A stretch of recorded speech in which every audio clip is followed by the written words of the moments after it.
Today we're going into the 3 surprising ways poor mental outlook can reduce sports performance and what corrections can be made.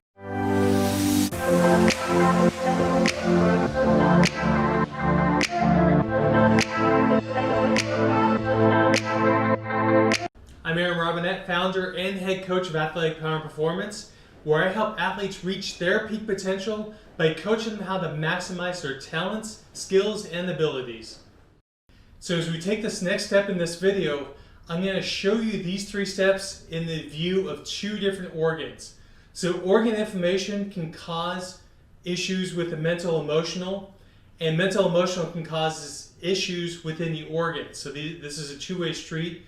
Usually it's the organs that are inflamed that cause more of the mental emotional issue than the other way around, but they can go back and forth. So first we're going to start with the liver, and then we're going to talk about the lungs shortly. So with the liver, we're going to talk about the emotions and the emotions within the liver. The positive emotion is kindness. The negative emotion is anger. So the next step is the mental emotional challenges within the organ of the liver. And those are personal power and self-will. So if there's challenges in there, it could be a challenge with the liver itself. So the third step is the physical. And the actual physical is the mid-back with the liver, and there's a restriction within the mid-back, within the spine. So the other issue is right shoulder, and we're looking also in the abdominal area, and also there's issues with the physical with the digestion and elimination. Going into the lungs, we're talking about the emotions, and the positive emotion with the lungs is courage. Negative emotion is sadness and depression. So the mental emotional issues with the lungs, we're talking about wisdom, creative intelligence, communication, giving and receiving love. And then when we talk about the physical issues with the lungs, we're talking about all the way from the neck all the way down to the low back, so the start of the low back. So there's a huge area within the spine that could be restricted because of a lung issue. And this could be one segment or the whole segment. Usually it's more just centered around one area, but all the way from C1 all the way to T12, which is everything except for the lumbar spine, can be restricted because of the lungs. And the next thing is we're looking at the neck, the shoulders, the chest, and the back, all the way through that same area I talked about with the whole spinal restriction. And then we're looking at hormonal, physiological regulation, so hormonal and physiological regulation. Then we're talking about metabolism, blood pressure, and immunity, or the immune system, just to name a few within the lungs. So these are a whole host of issues that can actually translate into issues into sports performance, other than the obvious ones. So if you have a poor mental outlook going into the sports performance, you're kind of doping, going, well, I can't do it. Well, that's obvious. But there's a whole host of other physical, mental, and emotional issues that could be really related and limit the, not knowingly, they're a little bit surprising, but they can limit the translation onto sports performance.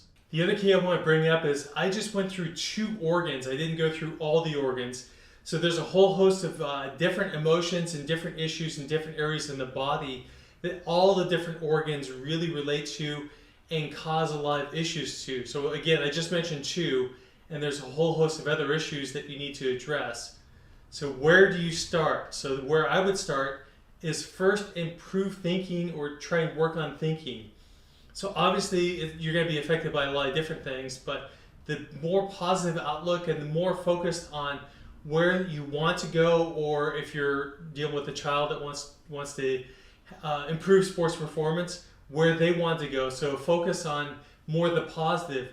Don't focus on the negative, trying to get rid of the negative. If you do that, then the focus becomes the negative, and that will be manifested. So focus more on where the child wants to go and on the positive issues. The second thing is improve nutrition. So eliminate foods that will cause inflammation within the organs and cause a whole host of issues. This is low quality food, but it's also foods that doesn't work for that specific person.